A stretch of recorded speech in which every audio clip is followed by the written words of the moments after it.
Hello everyone, welcome to S1 coaching centre.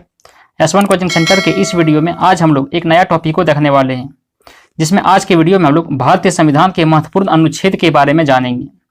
क्योंकि यहाँ से एक दो क्वेश्चन किसी भी एग्जाम में देखने को मिल जाता है, तो आप वीडियो को बिना स्किप किए शुरू से अंत तक देखिएगा, ताकि आपसे एक भी क्वेश्चन यहाँ से ना छूटे। और हाँ, मैंने इस वीडियो में जितने भी संविधान के महत्वपूर्ण अनुच्छेद है सभी को एक एक लाइनर से उसको बताने की कोशिश किया है, तो आप वीडियो को ध्यान से देखिएगा। तो चलिए वीडियो स्टार्ट करते हैं। देखिए, सबसे पहला है कि अनुच्छेद एक में संघ का नाम और राज्य क्षेत्र के बारे में बताया गया है।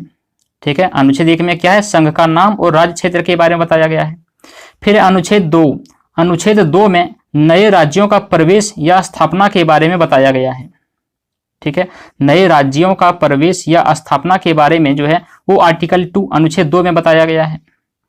उसके बाद अनुच्छेद 3 में राज्य का निर्माण तथा सीमाओं या नामों में परिवर्तन के बारे में बताया गया है।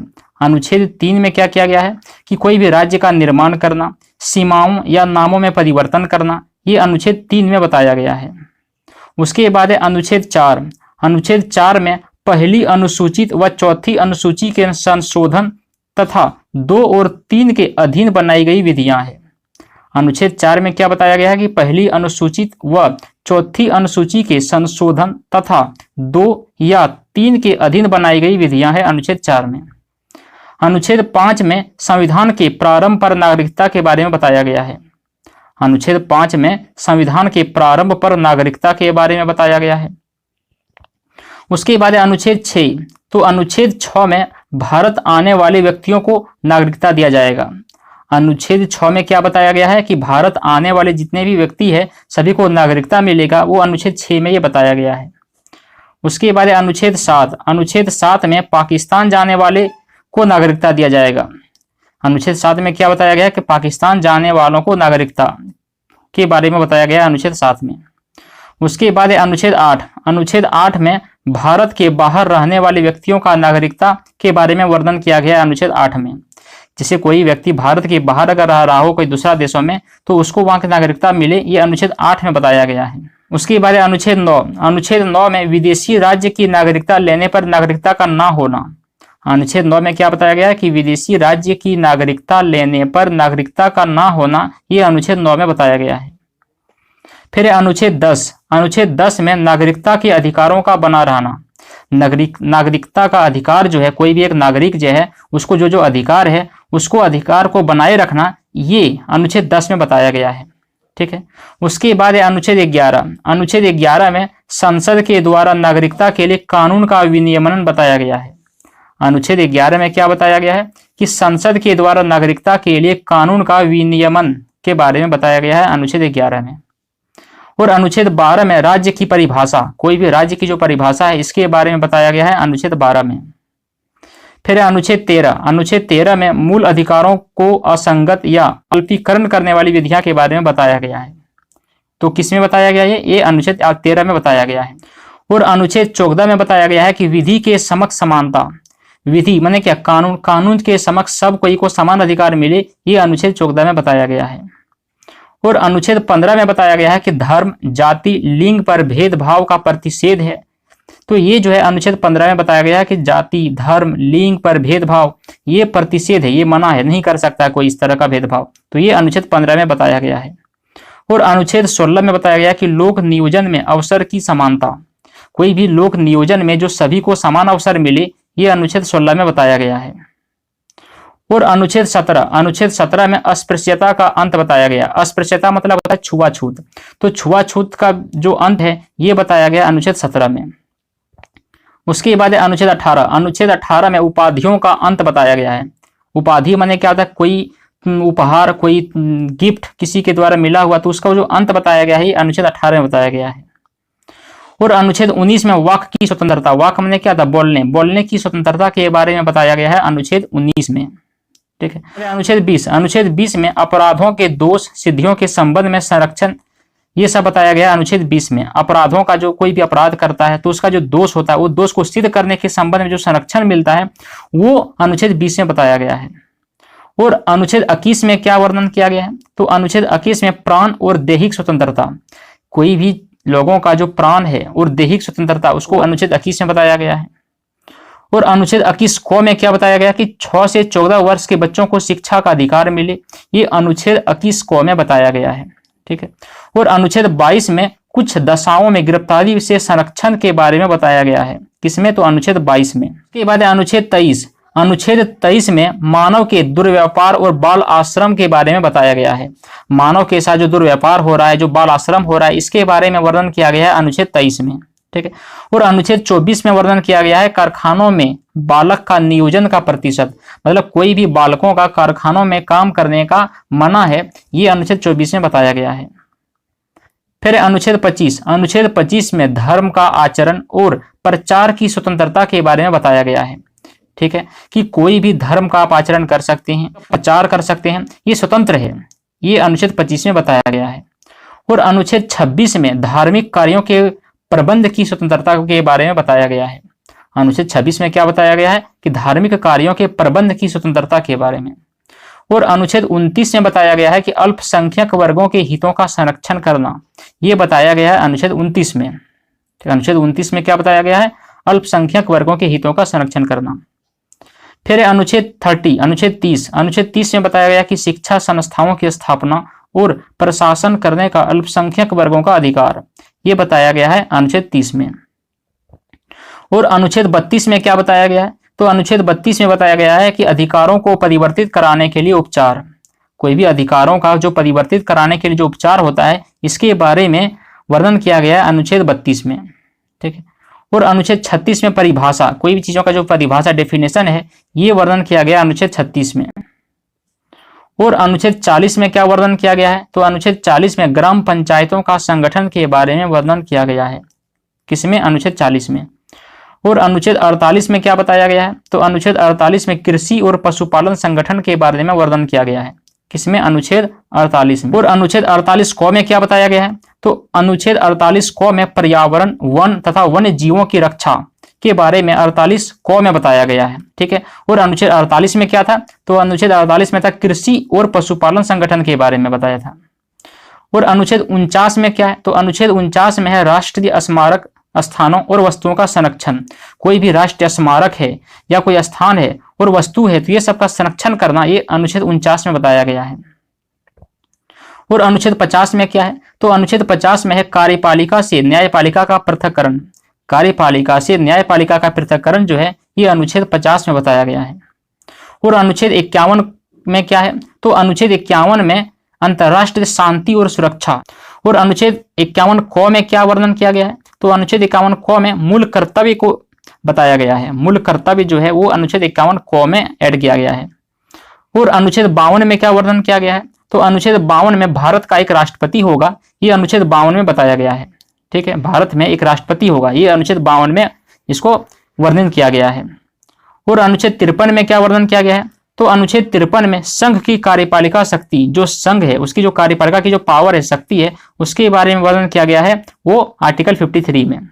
ठीक है। और आर्टिकल 54 अनुच्छेद 54 में क्या बताया गया है? तो अनुच्छेद 54 में राष्ट्रपति का निर्वाचन, जो राष्ट्रपति है उसका निर्वाचन से संबंधित के बारे में बताया गया है अनुच्छेद 54 में।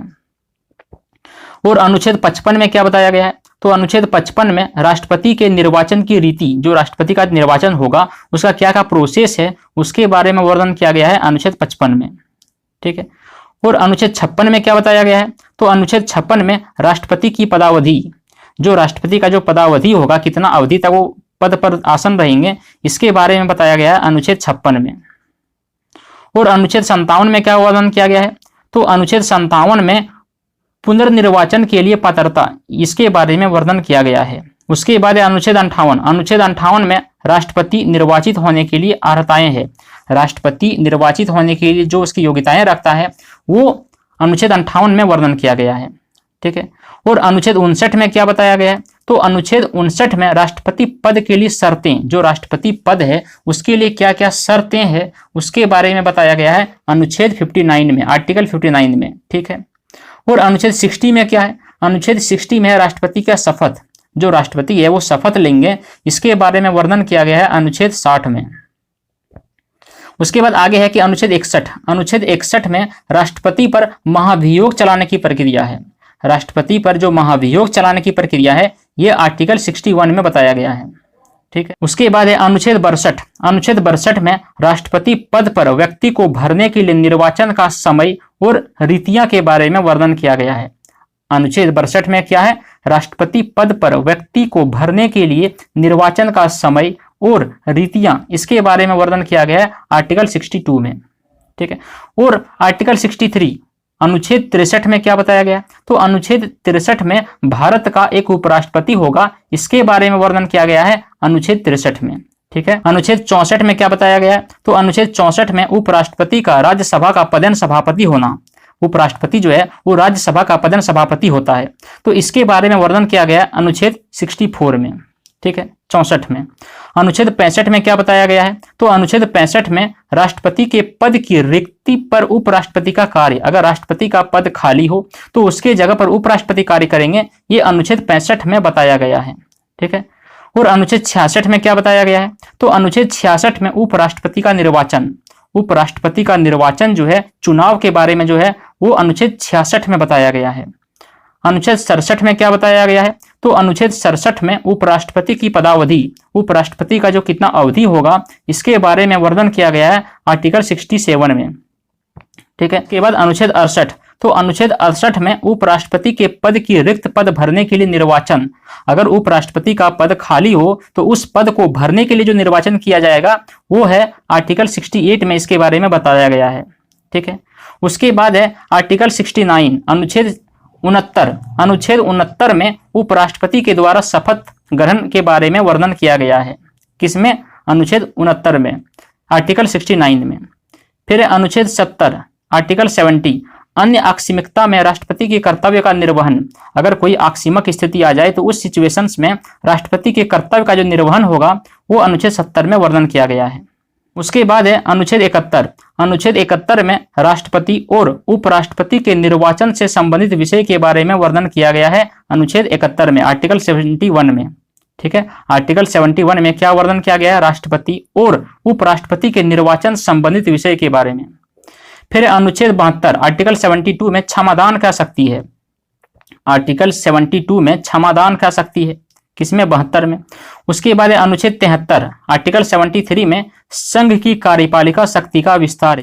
उसके बाद अनुच्छेद 74, अनुच्छेद 74 में राष्ट्रपति को सलाह देने के लिए एक मंत्री परिषद, राष्ट्रपति को सलाह देने के लिए जो मंत्री परिषद होता है उसके बारे में वर्णन किया गया है, कितना, तो आर्टिकल 74 में। ठीक है, और आर्टिकल 75 में अनुच्छेद 75 में क्या बताया गया है, तो अनुच्छेद 75 में आर्टिकल 75 में मंत्रियों के बारे में उपबंध के बारे में बताया गया है, जो मंत्रियां हैं वो मंत्रियों के बारे में उपबंध होगा, इसके बारे में वर्णन किया गया है आर्टिकल 75 में। फिर अनुच्छेद 76 आर्टिकल 76, तो आर्टिकल 76 में भारत का एक महान्यायवादी होगा, इसके बारे में वर्णन किया गया है, किसमें, आर्टिकल 76 में। फिर है आर्टिकल 77 अनुच्छेद 77 में क्या बताया गया है, तो अनुच्छेद 77 में भारत सरकार के कार्यों का संचालन, भारत सरकार के जो कार्य का संचालन होगा इसके बारे में वर्णन किया गया है आर्टिकल 77 में। उसके बाद है आर्टिकल 78। आर्टिकल 78 में क्या बताया गया है, तो आर्टिकल 78 में राष्ट्रपति को जानकारी देने की प्रधानमंत्री के कर्तव्य के बारे में, राष्ट्रपति को जानकारी देने के प्रधानमंत्री के कर्तव्य के बारे में, यह है आर्टिकल 78 में। उसके बाद है आर्टिकल 79, तो आर्टिकल 79 में संसद का गठन के बारे में वर्णन किया गया है। उसके बाद आर्टिकल 80 अनुच्छेद 80, अनुच्छेद 80 में राज्यसभा की संरचना, राज्यसभा की जो संरचना है, जो स्ट्रक्चर है, उसके बारे में वर्णन किया गया है आर्टिकल 80 में। ठीक है, अनुच्छेद 80 में। उसके बाद है अनुच्छेद 81, अनुच्छेद 81 आर्टिकल 81 में लोकसभा की संरचना के बारे में वर्णन किया गया है। ठीक है, राज्यसभा की संरचना के लिए आर्टिकल 80 और लोकसभा की संरचना के लिए आर्टिकल 81।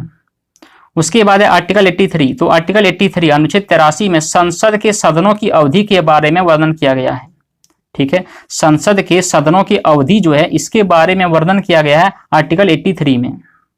उसके बाद है आर्टिकल 84 अनुच्छेद 84 में संसद के सदस्यों के लिए अहर्ताएं, संसद के जितने भी सदस्य हैं वो सभी सदस्यों का क्या क्या कार्य है इसके बारे में वर्णन किया गया है आर्टिकल 84 में।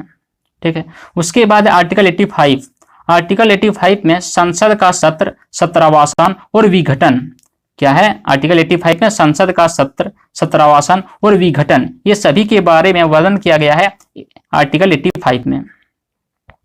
फिर है आर्टिकल 87 अनुच्छेद 87। अनुच्छेद 87 में राष्ट्रपति का विशेष अभिभाषण, जो राष्ट्रपति का विशेष अभिभाषण होता है, इसके बारे में वर्णन किया गया है आर्टिकल 87 में। फिर आर्टिकल 88 अनुच्छेद 88 में सदनों के बारे में मंत्रियों और महान्यायवादी अधिकार के बारे में बताया गया है। ठीक है, सदन के बारे में जो मंत्री और महान्यायवादी है इसके अधिकार के बारे में बताया गया है आर्टिकल 88 में। उसके बाद है आर्टिकल 89 अनुच्छेद 89 में क्या बताया गया है, राज्यसभा का सभापति और उपसभापति के बारे में बताया गया है। उसके बाद है आर्टिकल 90। आर्टिकल 90 में अनुच्छेद 90 में क्या बताया गया है, तो अनुच्छेद 90 में उपसभापति का पद रिक्त होना या पद से हटाया जाना, इसके बारे में बताया गया है आर्टिकल 90 में। ठीक है, किसके बारे में, उपसभापति का पद रिक्त होना या पद से हटाया जाना। उसके बाद है आर्टिकल 91।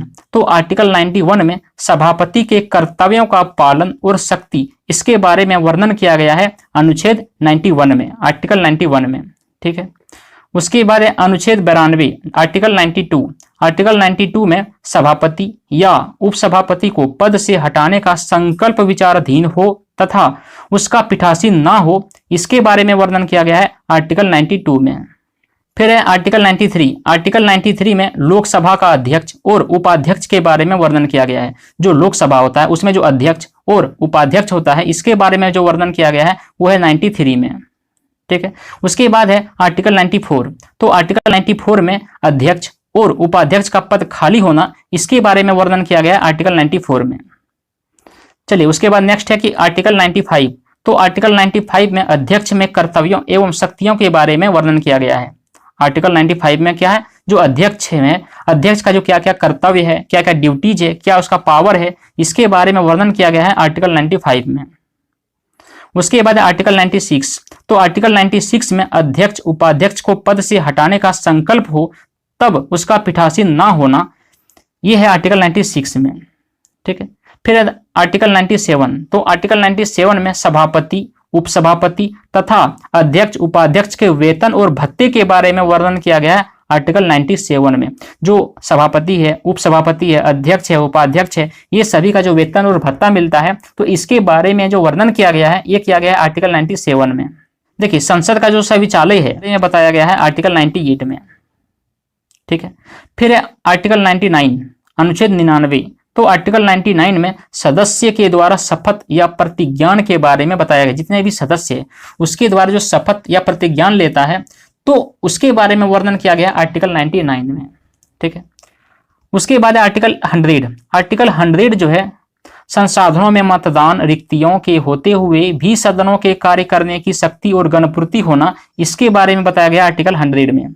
फिर आर्टिकल 108 आर्टिकल 108। अनुच्छेद 108 में क्या है, तो अनुच्छेद 108 में कुछ दशाओं में दोनों सदनों की संयुक्त बैठक, कुछ दशाओं में दोनों सदन लोकसभा और राज्यसभा दोनों की जो संयुक्त बैठक होगा, इसके बारे में वर्णन किया गया है आर्टिकल 108 में, अनुच्छेद 108 में। फिर है अनुच्छेद 109। तो अनुच्छेद 109 में धन विधेयक के संबंध में विशेष प्रक्रिया है। जो धन विधेयक है, उस धन विधेयक के संबंध में जो विशेष प्रक्रियाएं होगा, उसके बारे में वर्णन किया गया है आर्टिकल 109 में। ठीक है, अनुच्छेद 109 में।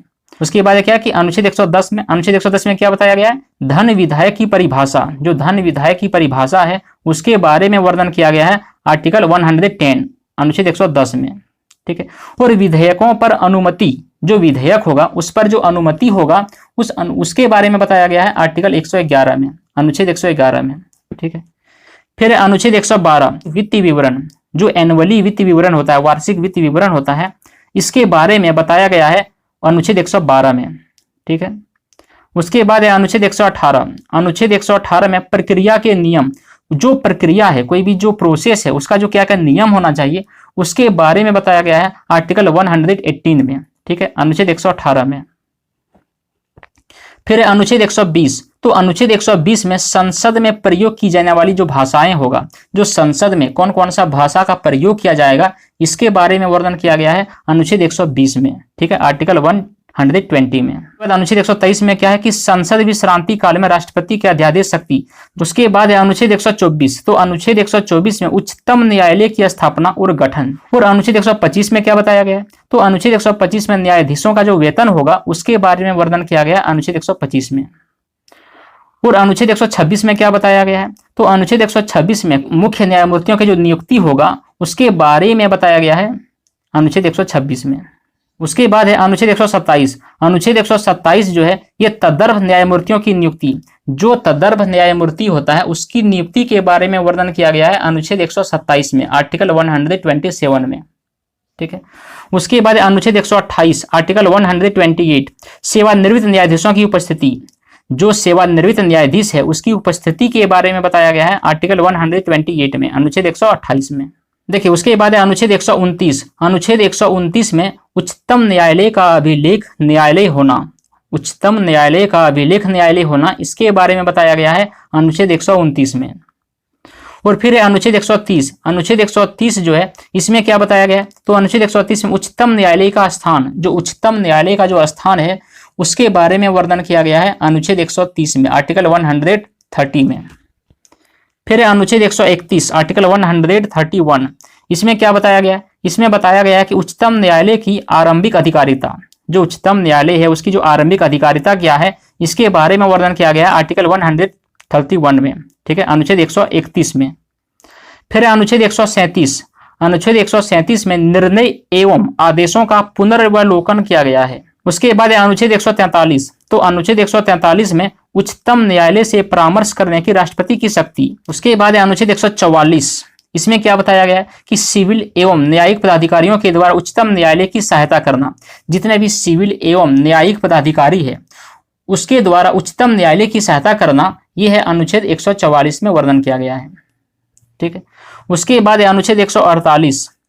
अनुच्छेद 148 में भारत का नियंत्रक महालेखा परीक्षक, भारत का नियंत्रक महालेखा परीक्षक होगा, इसके बारे में वर्णन किया गया है आर्टिकल 148 में, अनुच्छेद 148 में।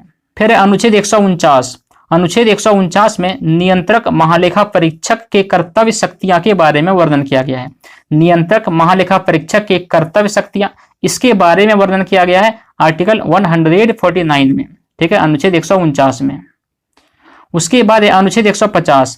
अनुच्छेद 150 जो है संघ के राज्यों के लेखन का प्रारूप, जो संघ है तो संघ के राज्यों के लेखन का प्रारूप जो है इसके बारे में वर्णन किया गया अनुच्छेद 150 में। फिर है अनुच्छेद 153। अनुच्छेद 153 में राज्यों के राज्यपाल, जो स्टेट है, जो राज्य हैं, वो राज्यों में एक राज्यपाल होगा, इसके बारे में वर्णन किया गया है आर्टिकल 153 में। ठीक है, अनुच्छेद 153 में। और अनुच्छेद 154 में क्या बताया गया है, तो अनुच्छेद 154 में राज्य की कार्यपालिका शक्ति, जो राज्यों का जो कार्यपालिका शक्ति है, जो इसके बारे में वर्णन किया गया है आर्टिकल 154 में। ठीक है, अनुच्छेद 154 में। और आर्टिकल 155 में क्या बताया गया है, तो आर्टिकल 155 में राज्यपाल की नियुक्ति, अनुच्छेद 155 में क्या बताया गया है कि राज्यपाल की जो नियुक्ति होगा इसके बारे में वर्णन किया गया है अनुच्छेद 155 में। फिर अनुच्छेद 156। अनुच्छेद 156 में राज्यपाल की पदावधि, जो राज्यपाल की पदावधि है कि अवधि जो है कितना समय तक राज्यपाल रहेंगे पद पर, तो इसके बारे में वर्णन किया गया आर्टिकल 156 में, अनुच्छेद 156 में। देखिए उसके बाद अनुच्छेद 157। अनुच्छेद 157 में क्या बताया गया है, तो अनुच्छेद 157 में राज्यपाल नियुक्ति होने के लिए जो अर्हताएं हैं इसके बारे में वर्णन किया गया है। ठीक है। और अनुच्छेद 158 में क्या बताया गया, तो अनुच्छेद 158 में राज्यपाल के पद के लिए जो शर्तें होगा, जो कंडीशंस होगा राज्यपाल पद के लिए, उसके बारे में वर्णन किया गया है 158 में, आर्टिकल 158 में। ठीक है। फिर अनुच्छेद 159। अनुच्छेद 159 में राज्यपाल के द्वारा शपथ या प्रतिज्ञान लेने के संबंध में बताया गया है, किसमें, 159 में। ठीक है। उसके बाद अनुच्छेद 163 आर्टिकल 163। इसमें क्या बताया गया है, इसमें बताया गया है कि राज्यपाल को सलाह देने के लिए मंत्री परिषद होगा, जो गवर्नर है, जो राज्यपाल है, उसको सलाह देने के लिए एक मंत्री परिषद होगा, इसके बारे में वर्णन किया गया है आर्टिकल 163 में, आर्टिकल 163 में। ठीक है। उसके बाद अनुच्छेद 164 आर्टिकल 164। इसमें क्या वर्णन किया गया है, इसमें बताया गया है कि मंत्रियों के बारे में अन्य उपबंध, जितने भी मंत्री है उसके बारे में और क्या क्या उपबंध है इसके बारे में वर्णन किया गया आर्टिकल 164 में, अनुच्छेद 164 में। उसके बाद है अनुच्छेद 165। अनुच्छेद 165 में क्या बताया गया है, तो अनुच्छेद 165 में राज्य की महाधिवक्ता, राज्य में भी एक महाधिवक्ता होगा, इसके बारे में वर्णन किया गया है अनुच्छेद 165 में। फिर अनुच्छेद 166। अनुच्छेद 166 जो है इसमें क्या बताया गया, इसमें बताया गया कि राज्य सरकार का संचालन, राज्य सरकार का संचालन ठीक ठाक से हो रहा है या नहीं, इसके बारे में बताया गया है अनुच्छेद 166 में, आर्टिकल 166 में। ठीक है। उसके बाद अनुच्छेद 167। अनुच्छेद 167 में क्या बताया गया है कि राज्यपाल को जानकारी देने के संबंध में मुख्यमंत्रियों का कर्तव्य, मुख्यमंत्री का एक कर्तव्य है कि राज्यपाल को जानकारी दे, इसके बारे में वर्णन किया गया है आर्टिकल 167 में। फिर आर्टिकल 168 अनुच्छेद 168 जो है, इसमें क्या बताया गया है, इसमें बताया गया कि राज्य के विधानमंडल का गठन, जो राज्य का विधानमंडल है इसका गठन होगा, इसके बारे में वर्णन किया गया आर्टिकल 168 में। ठीक है। फिर आर्टिकल 170 क्या है, आर्टिकल 170 170 इसमें क्या बताया गया, इसमें बताया गया है कि विधानसभाओं की संरचना, जो राज्य में विधानसभा होगा इसकी जो संरचना होगा इसके बारे में वर्णन किया गया है अनुच्छेद 170 में। फिर अनुच्छेद 171, तो अनुच्छेद 171 में विधान परिषद की संरचना है। देखिए विधानसभा की संरचना 170 है, विधान परिषद की संरचना 171 है। ठीक है। और 172 में क्या है, तो 172 में राज्यों के विधानमंडल की अवधि, जो राज्य के विधानमंडल है उसका कितना अवधि होगा, इसके बारे में बताया गया है आर्टिकल 172 में, अनुच्छेद 172 में। ठीक है। उसके बाद अनुच्छेद 176, अनुच्छेद 176 जो है इसमें क्या बताया गया है, इसमें बताया गया है कि राज्यपाल का विशेष अभिभाषण, जो राज्य का राज्यपाल होगा उसका जो विशेष अभिभाषण होगा इसके बारे में वर्णन किया गया है आर्टिकल 176 में, अनुच्छेद 176 में। ठीक है। उसके बाद है अनुच्छेद 177, अनुच्छेद 177 में सदनों के बारे में मंत्रियों और महाधिवक्ता के अधिकार के बारे में वर्णन किया गया है। अनुच्छेद 177 में सदनों के बारे में मंत्रियों और महाधिवक्ता के अधिकार के बारे में बताया गया है। फिर अनुच्छेद 178, अनुच्छेद 178 में विधानसभा का अध्यक्ष और उपाध्यक्ष के बारे में वर्णन किया गया है।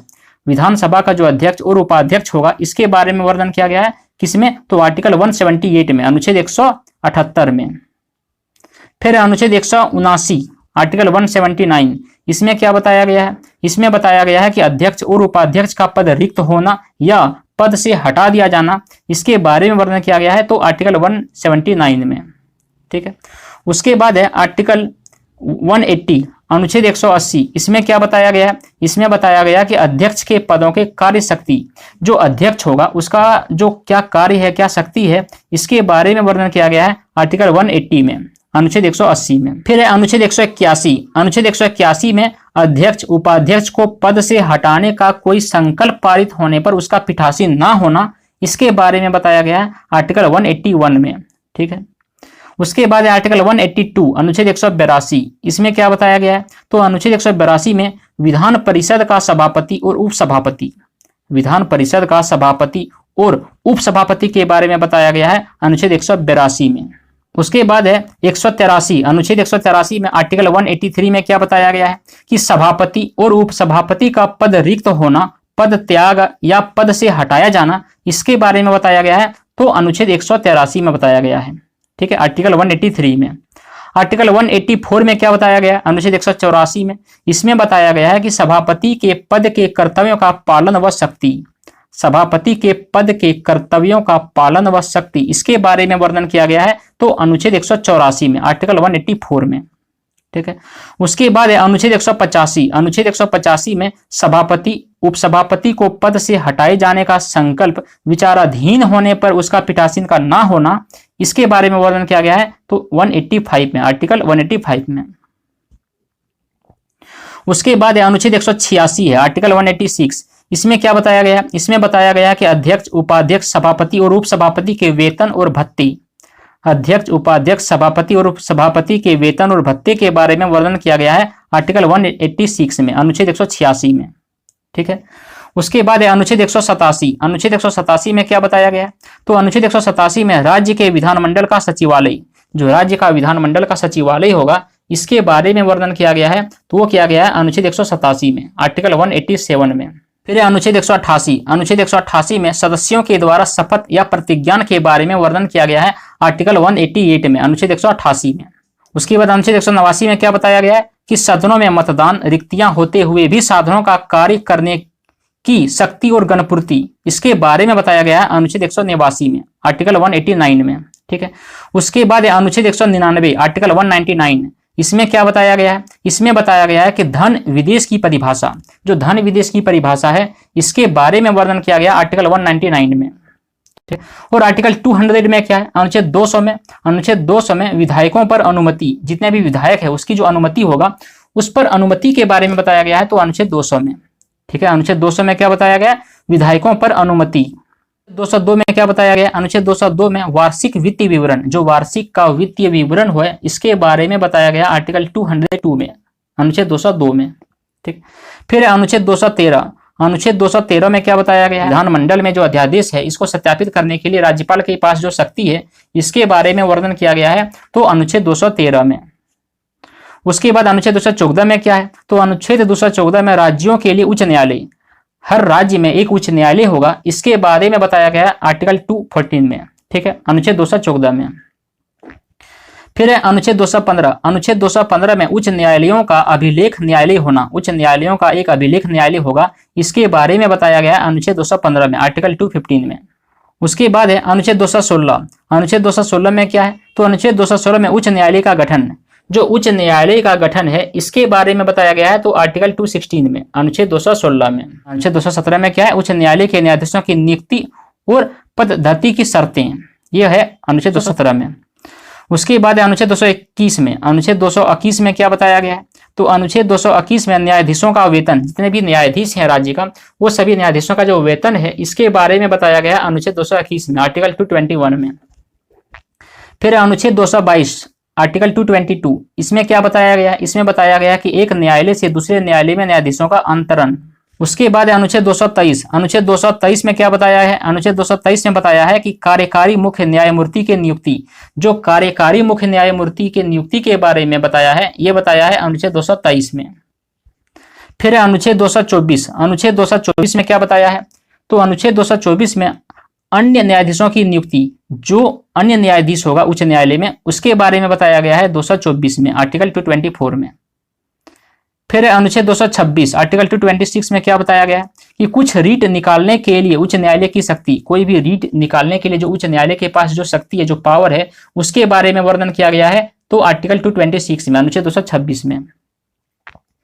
और अनुच्छेद 231 में क्या है, तो अनुच्छेद 231 में है कि 2 या अधिक राज्यों के लिए एक ही उच्च न्यायालय की स्थापना होगा। फिर अनुच्छेद 233, आर्टिकल 233 में क्या है, तो जिला न्यायाधीशों की नियुक्ति, जो जिला का जो न्यायाधीश है इसकी नियुक्ति के बारे में बताया गया है अनुच्छेद 233 में, आर्टिकल 233 में। और अनुच्छेद 241 में क्या बताया है, तो अनुच्छेद 241 में बताया है कि संघ राज्य क्षेत्र के लिए उच्च न्यायालय होगा, जितने भी संघ राज्य क्षेत्र है उसके लिए एक उच्च न्यायालय होगा, इसके बारे में वर्णन किया गया है अनुच्छेद 241 में, आर्टिकल 241 में।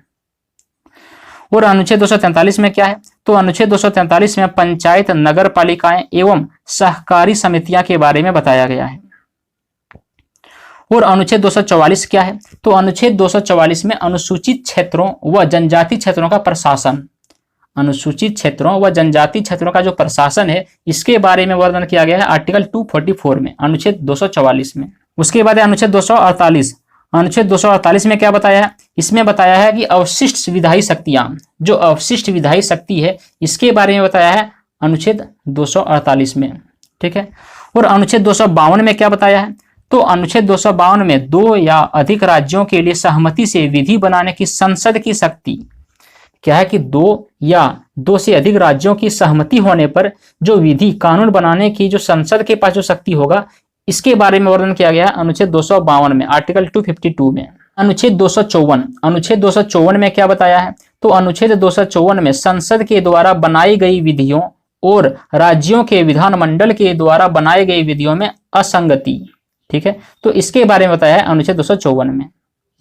फिर है अनुच्छेद 256, अनुच्छेद 256 में क्या बताया है, इसमें बताया है कि राज्यों और संघ की बाध्यता, जो राज्य और संघ की जो बाध्यताएं होगा इसके बारे में बताया है आर्टिकल 256 में, अनुच्छेद 256 में। फिर है अनुच्छेद 257, अनुच्छेद 257 में क्या बताया है, इसमें बताया है कि कुछ दशाओं में राज्यों पर संघ का नियंत्रण होगा, कुछ कुछ स्थिति में जो राज्यों पर संघ का नियंत्रण होगा इसके बारे में बताया है, तो अनुच्छेद 257 में, आर्टिकल 257 में। अनुच्छेद 262 में क्या है कि कभी कभी किसी अंतर राज्य नदियों या नदी टूनों के जल संबंधी विवादों पर न्याय का निर्णय होगा, इसके बारे में बताया है 262 में, अनुच्छेद 262 में। और अनुच्छेद 263 में क्या है, तो अनुच्छेद 263 में है कि अंतरराज्य विकास परिषद का गठन, अंतरराज्य विकास परिषद का गठन, इसके बारे में बताया है आर्टिकल 263 में, अनुच्छेद 263 में। ठीक है। और अनुच्छेद 266 में क्या है, तो अनुच्छेद 266 में संचित निधि, संचित निधि जो है इसके बारे में बताया अनुच्छेद 266 में। फिर अनुच्छेद 267, यह है आकस्मिक निधि। आकस्मिक निधि जो है 267 में है और संचित निधि जो है 266 में है। और 269 में क्या है, तो अनुच्छेद 269 में है संघ के द्वारा उद्ग्रहित और संग्रहित किंतु राज्यों को सौंपे जाने वाले कर। ठीक है, जो संघ के द्वारा जो उद्ग्रहित और संग्रहित होता है लेकिन राज्यों को सौंपे जाने वाला जो कर होता है, इसके बारे में बताया है आर्टिकल 269 में, अनुच्छेद 269 में। और आर्टिकल 270 में क्या है, अनुच्छेद 270 में क्या है, इसमें है कि संघ के द्वारा इकट्ठा किए कर संघ और राज्यों के बीच वितरित लिए जाने वाले कर। अनुच्छेद 270 में क्या है कि संघ के द्वारा इकट्ठा किया गया कर संघ और राज्य के बीच वितरित किए जाने वाले कर के बारे में बताया है। 280 में क्या बताया है, अनुच्छेद 280 में वित्त आयोग के बारे में बताया है। और अनुच्छेद 281 में क्या है, तो अनुच्छेद 281 में वित्त आयोग की सिफारिशें, जो वित्त आयोग की सिफारिश है इसके बारे में बताया है आर्टिकल 281 में, अनुच्छेद 281 में। और अनुच्छेद 292 में क्या है, तो अनुच्छेद 292 में भारत सरकार के द्वारा उधार लेना, जो भारत सरकार के द्वारा उधार लेना, इसके बारे में वर्णन है अनुच्छेद 292 में। अनुच्छेद 293 में क्या है, तो अनुच्छेद 293 में राज्य के द्वारा उधार लेना। ठीक है, राज्य के द्वारा उधार लेना, यह है अनुच्छेद 293 में। और अनुच्छेद 300 क में क्या है, अनुच्छेद 300 क में है संपत्ति का अधिकार, जो संपत्ति है, जो प्रॉपर्टी है, इसका अधिकार, इसके बारे में बताया है अनुच्छेद 300 क में। और अनुच्छेद 301 में क्या है, तो अनुच्छेद 301 में है व्यापार वाणिज्य और समागमन की स्वतंत्रता। 301 में क्या है, व्यापार वाणिज्य और समागम की स्वतंत्रता के बारे में बताया है अनुच्छेद 301 में। फिर अनुच्छेद 309, अनुच्छेद 309 में बताया है कि राज्य की सेवा करने वाले व्यक्तियों की भर्ती और सेवा की शर्तें, इसके बारे में बताया है अनुच्छेद 309 में। ठीक है, और अनुच्छेद 310 में क्या है, तो अनुच्छेद 310 में संघ या राज्य की सेवा करने वाले व्यक्तियों की पदावधि। उसके बाद अनुच्छेद 313, अनुच्छेद 313 में क्या बताया है, तो अनुच्छेद 313 में बताया है कि संक्रमण कालीन उपबंध। 315 में क्या है कि संघ राज्य के लिए लोक सेवा आयोग, इसके बारे में बताया है अनुच्छेद 315 में। और अनुच्छेद 316 में क्या है, तो अनुच्छेद 316 में है कि सदस्यों की नियुक्ति एवं पदावधि। और अनुच्छेद 317 में क्या है, तो अनुच्छेद 317 में है कि लोक सेवा आयोग के किसी सदस्य को हटाया जाना या निलंबित किया जाना। लोक सेवा आयोग के किसी सदस्य को हटा दिया जाना या निलंबित किया जाना, इसके बारे में वर्णन है अनुच्छेद 317 में। ठीक है, फिर है अनुच्छेद 320, अनुच्छेद 320 में लोक सेवा आयोग का कृत्य, लोक सेवा आयोग के जो कर्तव्य है, इसके बारे में वर्णन किया गया है अनुच्छेद 320 में। और अनुच्छेद 323 क में क्या है, तो अनुच्छेद 323 क में है प्रशासनिक अधिकरण, जो प्रशासनिक अधिकरण है, इसके बारे में बताया गया है अनुच्छेद 323 क में। और अनुच्छेद 323 ख में क्या है, तो अनुच्छेद 323 ख में है कि अन्य विषयों के लिए अधिकरण। अनुच्छेद 324 में क्या है, तो अनुच्छेद 324 में है कि निर्वाचन के अधीक्षण, निर्देशन और नियंत्रण का निर्वाचन आयोग में निहित होना, यानी कि निर्वाचन आयोग के बारे में वर्णन है अनुच्छेद 324 में। और अनुच्छेद 329 में क्या है, तो अनुच्छेद 329 में है कि निर्वाचन संबंधी मामलों में न्यायालय के हस्तक्षेप का वर्णन। लोकसभा में अनुसूचित जाति और अनुसूचित जनजाति के लिए स्थानों का जो आरक्षण है, इसके बारे में वर्णन किया गया है अनुच्छेद 330 में। फिर अनुच्छेद 331, अनुच्छेद 331 में लोकसभा में आंग्ल भारतीय समुदाय का प्रतिनिधित्व करना, इसके बारे में बताया अनुच्छेद 331 में। फिर अनुच्छेद 332, अनुच्छेद 332 में राज्य के विधानसभा में अनुसूचित जाति और अनुसूचित जनजाति के लिए स्थानों का आरक्षण, इसके बारे में वर्णन किया गया अनुच्छेद 332 में। ठीक है, आर्टिकल 332 में। उसके बाद अनुच्छेद 333, आर्टिकल 333, अनुच्छेद 333 में क्या है, तो इसमें है कि राज्य की विधानसभा में आंग्ल भारतीय समुदाय का प्रतिनिधित्व, राज्य की विधानसभा में आंग्ल भारतीय समुदाय का प्रतिनिधित्व है, इसके बारे में वर्णन किया गया अनुच्छेद 333 में।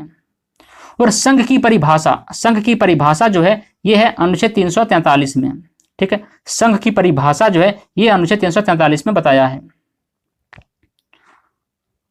और अनुच्छेद 344 में क्या है, अनुच्छेद 344 में है कि राजभाषा के संबंध में आयोग और संसद की समिति, राजभाषा के संबंध में आयोग और संसद की समिति, इसके बारे में बताया है अनुच्छेद 344 में। और अनुच्छेद 350 क में क्या है, तो अनुच्छेद 350 क में प्राथमिक स्तर पर मातृभाषा में शिक्षा की सुविधाएं। और अनुच्छेद 352 में क्या है, तो अनुच्छेद 352 में है कि आपात की उद्घोषणा का प्रभाव, आपात की उद्घोषणा का प्रभाव जो है ये आर्टिकल 352 में है। ठीक है, अनुच्छेद 352 में है आपात की उद्घोषणा का प्रभाव। के बाद है अनुच्छेद 356। अनुच्छेद 356 में क्या है? तो अनुच्छेद 356 में है कि राज्य में संवैधानिक तंत्र के विफल हो जाने की दशा में उपबंध। अनुच्छेद 360 में क्या है? तो अनुच्छेद 360 में है कि वित्तीय आपात के बारे में उपबंध। और अनुच्छेद 368 में क्या है? तो अनुच्छेद 368 में है कि संविधान का संशोधन करने की संसद की शक्ति और उसकी प्रक्रिया। संविधान का संशोधन करने की संसद की शक्ति और उसकी प्रक्रिया, इसके बारे में वर्णन किया है अनुच्छेद 368 में किया गया है। फिर अनुच्छेद 377। तो अनुच्छेद 377 में क्या है? तो अनुच्छेद 377 में है कि भारत के नियंत्रक महालेखा परीक्षक के बारे में उपबंध। भारत के नियंत्रक महालेखा परीक्षक के बारे में उपबंध, इसके बारे में बताया है अनुच्छेद 377 में। ठीक है। और अनुच्छेद 378 में क्या है? तो अनुच्छेद 378 में लोक सेवा आयोग के बारे में, लोक सेवा आयोग के बारे में वर्णन किया गया है 378 में, आर्टिकल 378 में। तो बस इतना ही था। आज के वीडियो में हमने अनुच्छेद 1 से लेकर के अनुच्छेद 378 तक एक सीरियल वाइज सभी अनुच्छेद के बारे में डिटेल से देखी। तो आई होप वीडियो आपको पसंद आया होगा। अगर पसंद आया हो तो वीडियो को लाइक करें और दोस्तों के पास शेयर करें। तो चलिए मिलते हैं अगले वीडियो में कुछ एक नया टॉपिक को लेकर के। आज के लिए इतना ही। Thank you for watching.